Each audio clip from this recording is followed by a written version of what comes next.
Assalamualaikum warahmatullahi wabarakatuh.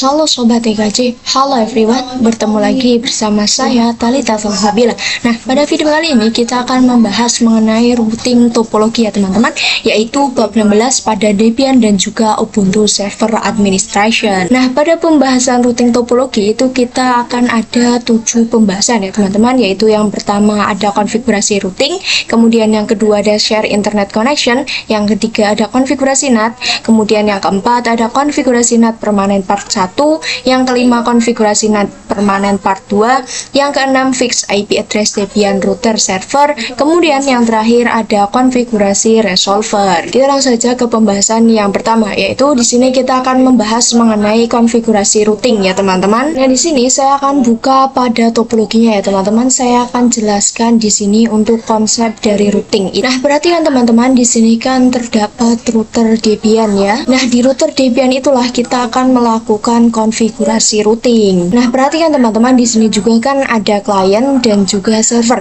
yang mana dia itu berbeda network ya teman-teman. Nah, bagaimana cara mengetahui bahwa mereka itu beda network? Nah, kalian bisa lihat dari IP-nya. Ini kan kalau server 10.10.10, sedangkan kalau klien kan 192. Nah, itu artinya beda network. Nah, karena IP-nya itu berbeda, maka mereka itu tidak bisa saling ping teman-teman. Misalkan klien Ubuntu ingin ping server 1 Debian, itu dia tidak bisa. Karena apa? Karena dia itu berbeda network. Nah, maka dari itu kita akan melakukan konfigurasi routing di router Debian-nya ya teman-teman. Maka nantinya ketika kita sudah melakukan konfigurasi routing, si klien dan juga server itu nantinya dia bisa saling ping. Oke, langsung saja di sini kita konfigurasikan. Kalian bisa buka pada router Debian-nya ya teman-teman. Nah, di sini saya akan clear. Nah, perhatikan di sini saya sudah masuk ke dalam super user ya teman-teman. Teman-teman bisa masuk ke dalam super user terlebih dahulu untuk melakukan konfigurasi routing dengan perintah sumin seperti ini, lalu nanti teman-teman bisa masukkan passwordnya. Kemudian di sini kita bisa ketikkan perintah nano /etc/sysctl.conf seperti ini. Kemudian kita enter. Nah, di sini kalian bisa cari yang net IP versi 4 IP41 ya teman-teman. Kalian bisa cari. Nah, yang ini ya teman-teman, perhatikan kursor saya. Nah, di sini tuh kita bisa hapus saja ya teman-teman untuk tanda pagarnya menjadi seperti ini. Nah, ketika kalian bertanya kenapa sih pagarnya itu harus dihilangkan? Karena kalau misalkan masih diberi tanda pagar, itu artinya dia masih komentar teman-teman. Jadi dia itu belum aktif. Nah, ketika kalian hilangkan pagarnya atau hapus pagarnya, itu pasti konfigurasinya atau net IP versi 4 IP41 itu artinya sudah aktif. Nah, di sini kita bisa Ctrl X, Y lalu enter. Setelah itu kita bisa jalankan perintah lagi, yaitu sysctl -p seperti ini, kemudian kalian bisa enter. Nah, jadi teman-teman, perintah sysctl -p itu digunakan untuk mengaktifkan net IP versi 4 IP41. Nah, perhatikan di sini dia sudah aktif ya teman-teman dengan mengeluarkan output seperti itu. Nah, kita kan sudah melakukan konfigurasi routing di router Debian-nya ya teman-teman. Nah, seharusnya dari klien ke server itu dia bisa ping ya teman-teman, karena kita sudah melakukan konfigurasi routing. Nah, di sini kita coba ping pada klien Ubuntu-nya ya teman-teman, yang ini. Saya akan masuk terlebih dahulu. Coba ping untuk ke server satunya terlebih dahulu ya teman-teman. Kita coba ping titik 2, kemudian kita enter. Nah, perhatikan di sini dia sudah berhasil untuk ping ya teman-teman. Kita coba lagi pada server 2-nya, yaitu 10.10.3 seperti ini. Nah, perhatikan lagi di sini dia juga sudah berhasil ya teman-teman. Jadi artinya teman-teman, di sini konfigurasi routing yang tadi kita lakukan itu sudah berjalan ya teman-teman. Yang mana semua virtual mesinnya itu sekarang sudah bisa saling berkomunikasi atau sudah bisa saling ping satu sama lain. Nah, kemudian di sini juga saya akan coba ping dari server 1 ke klien Ubuntu-nya ya teman-teman. Di sini kalian bisa masukkan saja IP dari klien Ubuntu-nya 172.16.1.2, lalu kita enter. Nah, perhatikan di sini dia juga sudah bisa ping ya teman-teman ke klien Ubuntu-nya. Kita lanjut ke pembahasan yang kedua, yaitu mengenai share internet connection. Nah, jadi teman-teman, secara defaultnya untuk router Debian itu dia hanya bisa berkomunikasi dengan host OS saja. Dan si router Debian-nya juga itu dia tidak mendapatkan internet teman-teman. Karena di sini yang mendapatkan internet itu hanya host OS saja. Tetapi si router Debian ini dia tidak mendapatkan internet dari host OS ya teman-teman. teman-teman. Nah, oleh karena itu kita harus melakukan share internet ya teman-teman, agar internet yang ada di host OS itu bisa diteruskan ke router Debian-nya. Kemudian nantinya internet yang ada di router itu bisa diteruskan kembali ke klien dan juga servernya. Nah, di sini saya akan coba ping pada router Debian-nya terlebih dahulu ya teman-teman. Saya akan coba clear di sini. Nah, di sini saya akan coba ping 88 ya teman-teman, apakah bisa? Nah, perhatikan di sini dia belum bisa ya teman-teman untuk ping 88. Nah, di sini kita langsung saja untuk share internet ya teman-teman. Nah, untuk caranya kalian itu bisa pergi ke control panel saja. Di sini saya sudah buka pada network connection ya teman-teman. Kalian bisa ke control panel, lalu network internet dan juga network connection. Nah, perhatikan di sini teman-teman, sebelum melakukan sharing internet saya akan coba jelaskan terlebih dahulu. Nah, perhatikan di sini kan saya memiliki VirtualBox host only Ethernet adapter itu kan banyak. Nah, tetapi yang saya gunakan itu yang ini teman-teman. Jadi yang lain itu kalian bisa disable saja. Tetapi ketika kalian hanya punya satu itu nggak usah di disable ya teman-teman, karena di sini punya saya banyak, maka saya akan disable dan saya akan gunakan yang salah satunya. Nah, karena di sini saya mendapatkan internetnya dari WiFi ya teman-teman, maka dari itu kita bisa pilih yang WiFi. Kalian bisa klik kanan lalu pilih Properties. Di sini saya akan coba di tengah ya teman-teman biar lebih mudah. Kemudian kita bisa pergi atau bisa pilih yang menu sharing yang ini ya teman-teman. Kemudian di sini pada bagian Allow Other Network itu bisa kita checklist ya teman-teman. Kemudian di sini pada Home Networking Connection kita bisa pilih yang mana sih kalian mau menghubungkannya. Nah, saya itu mau menghubungkan ke VirtualBox host only network pagar 2 ya teman-teman, yang ini. Karena untuk host only saya yang saya gunakan itu yang ini ya teman-teman. Ini disesuaikan dengan yang teman-teman gunakan. Kemudian di sini kita bisa oke saja ya teman-teman. Nah, nantinya teman-teman untuk default IP pada VirtualBox host only itu dia akan berganti menjadi 192.168.137.1 ya teman-teman. Nah, di sini kita bisa ya saja. Nah, kita akan coba pergi ke router Debian-nya ya teman-teman. Nah, di sini untuk IP-nya itu secara otomatis pasti akan berubah ya teman-teman. Tetapi ketika punya teman-teman itu belum berubah, kalian bisa ubahnya sendiri ya teman-teman. Yaitu kalian bisa pergi ke nano/etc network, kemudian interfaces ya teman-teman, dan kita enter. Nah, perhatikan di sini punya saya sudah berubah sendiri ya teman-teman, berubah secara otomatis. Ketika punya kalian belum berubah, kalian bisa ganti saja. Nah, di sini saya akan langsung Ctrl X. Nah, ketika punya teman-teman masih diubah itu berarti nanti Ctrl X, Y lalu enter ya teman-teman. Setelah itu kalian bisa jalankan perintah sistem CTL restart networking. Jadi ketika kalian melakukan perubahan pada IP-nya itu kalian harus melakukan pengaktifan kembali ya teman-teman dengan perintah sistem CTL restart networking.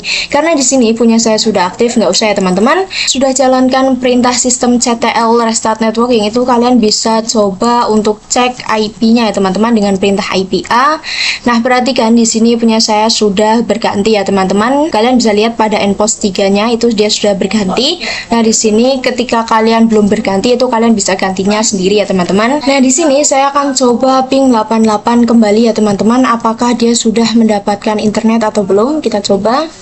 Nah, perhatikan di sini dia sudah mendapatkan internet ya teman-teman. Pembahasan yang ketiga yaitu mengenai konfigurasi NAT. Nah, jadi teman-teman pada pembahasan yang ketiga ini kita akan belajar bagaimana sih cara mengkonfigurasi NAT. Nah, seperti yang kalian ketahui bahwasanya NAT itu adalah Network Address Translation ya teman-teman. Yang mana NAT ini digunakan untuk menerjemahkan IP publik ke IP privat ataupun sebaliknya, yaitu dari IP privat ke IP publik. Nah, jadi saya itu akan menerjemahkan untuk IP dari klien Ubuntu dan juga server 1 Debian lalu server 2 Ubuntu-nya. Jadi nantinya kita itu akan membuat agar klien dan juga server ini itu dia bisa mengakses internet ya teman-teman. Jadi nantinya teman-teman kita itu akan membuat agar si klien lalu server 1 dan server 2 itu dia mendapatkan internet. Nah, di sini saya akan pastikan terlebih dahulu ya teman-teman bahwasanya router Debian itu dia masih terhubung ke internet atau masih mendapatkan internet.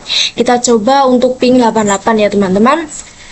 Nah, perhatikan di sini pada router Debian dia itu masih mendapatkan internet ya teman-teman. Nah, perhatikan juga pada klien Ubuntu-nya teman-teman. Apakah klien Ubuntu ini sudah mendapatkan internet atau belum? Kita coba ping 88.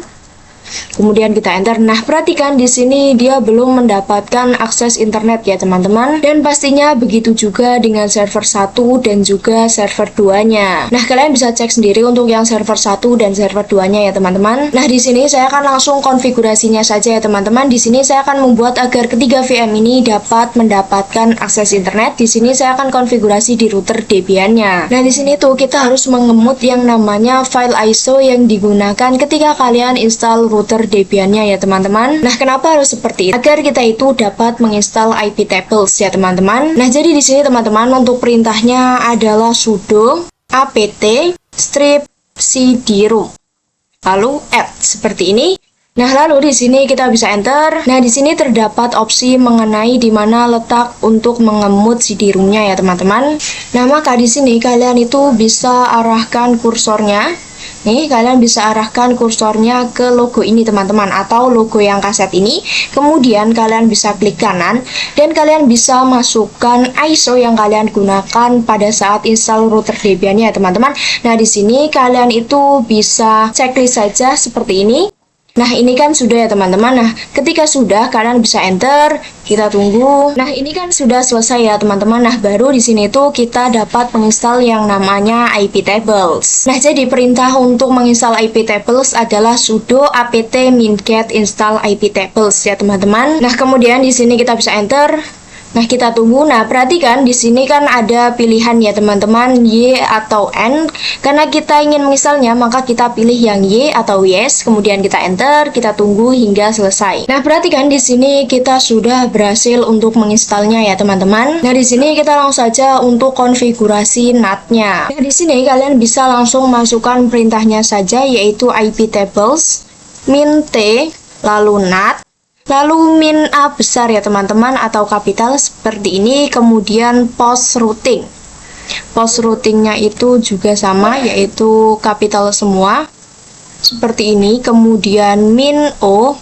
Nah, min O ini mengarah ke endpost yang kalian gunakan ya teman-teman. Nah, di sini kan endpost 3. Kita bisa masukkan saja. Kemudian min C dan masquerade. Seperti ini. Jadi untuk perintahnya adalah iptables min t nat min a besar lalu post routing min o and post 3 min c masquerade. Nah, sekarang kita bisa coba enter ya teman-teman. Nah, oke teman-teman, ternyata di sini saya salah perintah ya teman-teman. Nah, di sini saya masukkan ulang, kemudian kita enter. Nah, perhatikan di sini sudah bisa ya teman-teman. Nah, di sini kita akan coba cek pada router Debian-nya terlebih dahulu ya teman-teman. Kita coba ping 88, kemudian kita enter. Nah, perhatikan di sini dia masih bisa ya teman-teman. Nah, sekarang kita coba pada kliennya teman-teman, apakah dia bisa atau tidak ya teman-teman. Kita coba masuk terlebih dahulu. Kemudian kita bisa langsung saja ping 88 lagi. Kemudian di sini kita bisa enter. Nah, perhatikan di sini dia sudah bisa ya teman-teman. Kita coba lagi pada server satunya teman-teman. Kita coba ping 88. Nah, perhatikan di sini juga dia bisa ya teman-teman. Kita lakukan lagi pada server 2. Kita coba ping 88. Nah, perhatikan di sini juga dia sudah bisa ya teman-teman. Kita lanjut ke pembahasan yang keempat, yaitu konfigurasi NAT permanen part 1. Nah, kenapa sih kita itu harus melakukan konfigurasi NAT secara permanen? Karena teman-teman, ketika kita hanya melakukan konfigurasi NAT yang biasa atau yang seperti sebelumnya tadi, maka NAT tersebut itu dia tidak akan berfungsi secara permanen teman-teman. Nah, jadi ketika kita melakukan konfigurasi NAT itu hari Senin, nah lalu teman-teman itu power off atau mematikan sebuah VM-nya. Nah, maka ketika kalian menyalakan kembali atau merunningnya kembali, itu kalian harus melakukan konfigurasi NAT-nya lagi, teman-teman. Dan itulah yang disebut dengan konfigurasi NAT tidak permanen. Nah, jadi pada pembahasan yang keempat ini, kita akan coba untuk melakukan konfigurasi NAT secara permanen ya, teman-teman. Yang mana nantinya si server Debian, server Ubuntu, dan juga klien Ubuntu desktop-nya, itu dia tetap bisa internetan ya, teman-teman, walaupun si routernya ini dimatikan atau kita power off. Oke, langsung saja di sini kita akan melakukan konfigurasinya ya teman-teman. Masih sama, untuk konfigurasinya adalah pada router Debian. Nah, sebelum melakukan konfigurasi, kita itu harus memiliki yang namanya direktori mkdir ya teman-teman. Nah, di sini kita akan coba buat terlebih dahulu untuk direktori mkdir dengan perintah mkdir kemudian /etc/iptables. Seperti ini, kemudian kita bisa enter. Nah, maka dari itu kita baru bisa melakukan yang namanya konfigurasi ya teman-teman. Nah, di sini kita bisa masukkan perintah yaitu iptables strip save seperti ini, kemudian tanda seperti ini teman-teman. Lalu /etc/iptables/rules versi 4 seperti ini, yang mana artinya di sini teman-teman bahwasanya kita itu ingin menyimpan iptables ataupun konfigurasi NAT kita di direktori iptables yang tadi sudah kita buat. Nah, kemudian di sini kita bisa enter. Nah, perhatikan ini untuk konfigurasinya sudah selesai ya teman-teman. Nah, kemudian di sini kita bisa cek dengan perintah cat /etc/iptables/rules versi 4 seperti ini. Kemudian kita bisa enter. Nah, perhatikan di sini bahwasanya konfigurasi NAT atau iptables tadi itu sudah disimpan ya teman-teman pada direktori iptables. Kita lanjut ke pembahasan yang kelima, yaitu konfigurasi NAT permanen part 2. Yang mana sebelumnya itu kita kan sudah melakukan konfigurasi NAT permanen part 1 ya teman-teman. Nah, konfigurasi NAT yang sebelumnya atau yang part 1 itu dia hanya sebagian saja. Nah, jadi di sini itu kita belum selesai teman-teman dalam melakukan konfigurasi NAT yang permanen. Nah, nantinya ketika konfigurasi NAT permanen part 2 ini sudah dilakukan, maka nantinya konfigurasi NAT yang tadi itu dia akan berjalan secara permanen. Walaupun nantinya si router Debian-nya itu akan kita matikan ya teman-teman. Nah, jadi teman-teman nantinya si NAT itu dia akan langsung berjalan atau dia itu akan otomatis berjalan tanpa melakukan konfigurasi ulang pada router Debian-nya. Nah, jadi teman-teman nantinya si NAT itu dia akan berjalan secara otomatis tanpa dikonfigurasi ulang, walaupun si router Debian-nya itu kita power off ataupun matikan. Nah, di sini untuk caranya kita bisa langsung ke router Debian-nya ya teman-teman. Kita pergi. Nah, lalu di sini kita bisa masukkan perintah yaitu nano /etc/apt lalu /source list .list seperti ini. Kemudian di sini kita bisa enter. Nah, perhatikan di sini punya saya ada dep http://kartolo.sby.datautama.net.id/debian/ ya teman-teman. Nah, kalau misalkan punya kalian itu belum ada, kalian bisa ketik secara manual ya teman-teman. Nah, di sini untuk kata-katanya atau untuk tulisannya itu kalian bisa lihat saja. Nah, di sini pada bagian yang dep cd-rom itu kita bisa pagar saja ya teman-teman. Ketika kalian sudah dipagar ya jangan dipagar lagi. Tetapi karena di sini punya saya belum dipagar, maka akan saya pagar ya teman-teman. Lalu di sini ketika sudah kita bisa Ctrl X, Y lalu enter. Nah, setelah kalian memasang repositori yang Kartolo, nah di sini itu kita bisa update teman-teman. Kita bisa masukkan perintah apt update.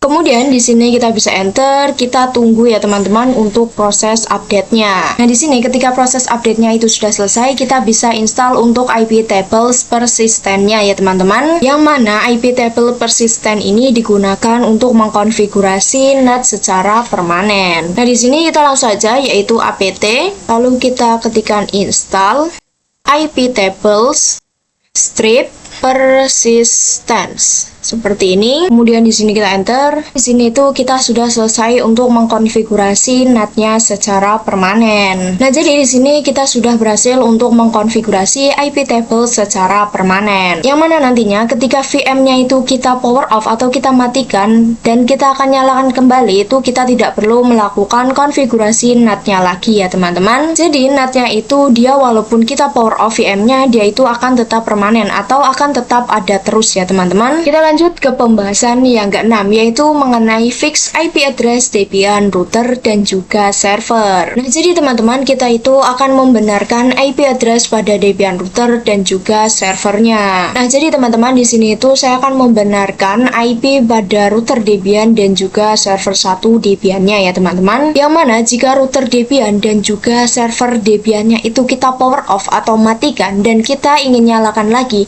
nah secara otomatis itu IP-nya pasti hilang teman-teman. Nah, misalkan di sini saya coba contohkan pada router Debian ya teman-teman. Saya akan coba untuk cek yaitu IP A. Nah, perhatikan di sini pada nPost 3 dia itu memiliki IP, nPost 8 itu memiliki IP, pada nPost 9 juga dia memiliki IP ya teman-teman. Jadi pada ketiganya itu dia memiliki IP-nya masing-masing. Nah, namun ketika kita report atau kita power off, maka nantinya si IP-nya itu dia akan hilang teman-teman. Sehingga nantinya kita itu harus melakukan konfigurasi if up lagi. Nah, ketika hal tersebut terjadi, maka dia itu akan merepotkan seorang admin teman-teman atau administrator. Karena misalkan ketika ada kasus di lapangan nih, yang mana ada server yang sudah memiliki IP address. Nah, lalu si server itu dia itu dimatikan teman-teman, dan kemudian saya akan menyalakannya lagi. Tetapi secara otomatis pasti IP-nya itu hilang teman-teman. Nah, jadi ketika kita ingin meremote-nya dari jarak jauh itu tidak bisa teman-teman, dikarenakan IP-nya hilang. Maka hal tersebut akan membuat seorang admin atau administrator yang ingin meremote dari jarak jauh itu nggak bisa teman-teman. Jadi nantinya itu pasti kebingungan atau kesusahan dan juga merepotkan seorang adminnya. Oke, langsung saja di sini kita bisa melakukan untuk fix IP address-nya ya teman-teman. Kita bisa masuk ke nano/etc/network/interfaces. Seperti ini, kemudian kita enter. Nah, jadi teman-teman di sini tuh kita harus menambahkan sebuah komen. Nah, misalkan pada nPost 3 itu kita harus menambahkan komen yaitu auto nPost 3 seperti ini. Nah, ketika punya teman-teman itu hanya terdapat ifs nPost init static, itu di atasnya kalian harus tambahkan auto nPost 3 ya teman-teman. Kemudian pada nPost 8 juga sama, kalian bisa tambahkan auto nPost 8. Kemudian pada nPost 9-nya juga kalian bisa tambahkan auto nPost 9 ya teman-teman. Nah, karena di sini saya sudah ada, maka saya bisa Ctrl X ya teman-teman. Nah, ketika kalian baru menambahkan auto itu kalian bisa Ctrl X lalu enter untuk menyimpannya ya teman-teman. Nah, begitu juga dengan router Debian-nya ya teman-teman. Kita lakukan pada router Debian, kita bisa masukkan perintahnya yang tadi, nano/etc/network/interfaces. Kemudian kita enter. Nah, kalian bisa tambahkan di sini teman-teman yaitu auto nPost 3. Kemudian kita bisa Ctrl X lalu enter. Nah, di sini punya saya sudah simpan, jadi saya cuma Ctrl X saja. Tapi ketika teman-teman belum diinstal, maka kalian bisa Ctrl X dan juga enter ya teman-teman. Nah, jadi teman-teman untuk fungsinya auto itu ketika kita mematikan sebuah router Debian.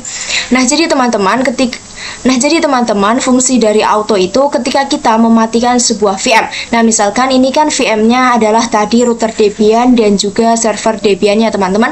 Nah, kita itu matikan dan ingin kita nyalakan kembali. Maka untuk itu IP address-nya itu pasti akan ada ya teman-teman, karena kita sudah melakukan konfigurasi auto. Jadi kita itu tidak perlu melakukan if up lagi. Dan IP address itu akan tetap ada teman-teman, walaupun router atau servernya itu kita matikan dan kita ingin menyalakannya kembali. Kita lanjut ke pembahasan yang ketujuh, yaitu mengenai konfigurasi resolver. Nah, jadi teman-teman pada konfigurasi resolver ini kita akan pastikan bahwa seluruh VM itu dia bisa mendapatkan akses internet ya teman-teman. Karena sebelumnya itu kita hanya pastikan bahwa semuanya itu hanya bisa ping 88 ya teman-teman. Nah, perlu kalian ketahui bahwasanya ketika kalian atau VM kalian itu bisa ping 88, itu dia belum tentu bisa mendapatkan akses internet teman-teman. Karena tanda ketika kita sudah mendapatkan akses internet itu kita bisa melakukan ping google.com ya teman-teman. Nah, di sini saya akan coba pada router Debian-nya ya teman-teman. Saya akan coba router Debian.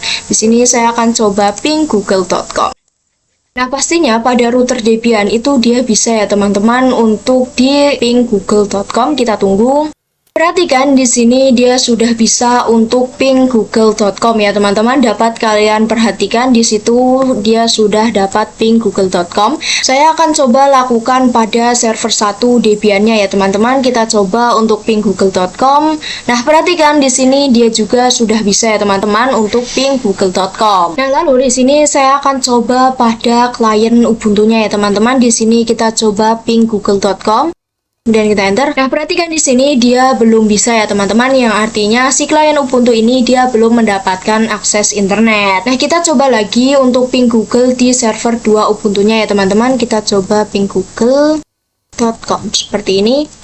Nah, perhatikan di sini juga dia tidak bisa ya teman-teman. Nah, di sini kita bisa langsung konfigurasikan saja ya teman-teman. Saya akan coba pada server 2 Ubuntu-nya terlebih dahulu. Nah, di sini kita bisa masukkan perintah yaitu sudo nano /etc /resolve seperti ini .conf seperti ini, lalu kita bisa enter. Nah, di sini saya salah perintah ya teman-teman, seharusnya sudo spasi nano lalu kita kasih spasi teman-teman di sini.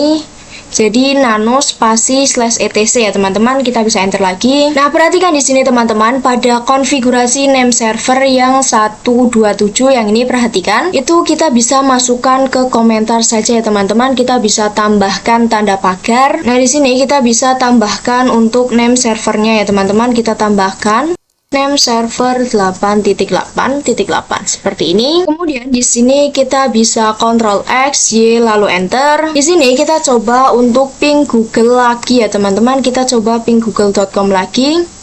Kita enter. Nah, perhatikan di sini dia sudah bisa ya teman-teman. Pada server 2 Ubuntu dia itu sudah mendapatkan akses internet. Nah, sekarang kita coba lakukan juga pada klien Ubuntu-nya ya teman-teman. Nah, di sini untuk perintahnya sama seperti sebelumnya yaitu nano /etc /resolve cons. Seperti ini, mohon maaf, seperti ini. Lalu kita bisa enter.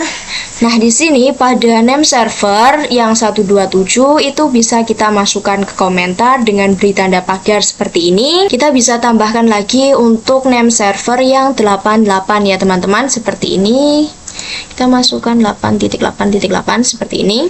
Kemudian kita bisa Ctrl X, Y lalu enter. Kemudian kita coba untuk ping google.com lagi ya teman-teman. Nah, perhatikan di sini dia sudah bisa ya teman-teman, atau klien Ubuntu ini dia sudah mendapatkan akses internet. Jadi sekarang teman-teman, semua virtual mesin yang kita miliki dia sudah bisa mendapatkan akses internet ya teman-teman. Nah, di sini saya akan coba tes pada browsernya ya teman-teman, pada browser Firefox-nya. Karena di sini tampilannya GUI, maka dia bisa mengakses aplikasi ya teman-teman, atau mengakses sebuah YouTube. Nah, di sini saya akan coba mengakses youtube.com. Nah, perhatikan di sini dia bisa mengakses youtube.com ya teman-teman. Nah, perhatikan dia sudah bisa mengakses youtube.com. Kita bisa search apapun yang kita mau di sini. Nah, perhatikan di sini tadi saya coba mengetikkan nama YouTube saya teman-teman. Nah, di sini dia sudah keluar, yang artinya Ubuntu Desktop ini dia sudah mendapatkan akses internet. Yang mana artinya Ubuntu Desktop kita itu sudah mendapatkan akses internet ya teman-teman. Mungkin itu saja yang bisa saya sampaikan pada video routing topologi ya teman-teman. Semoga video ini membantu kalian semua. Terima kasih. Wassalamualaikum warahmatullahi wabarakatuh. Dadah semuanya.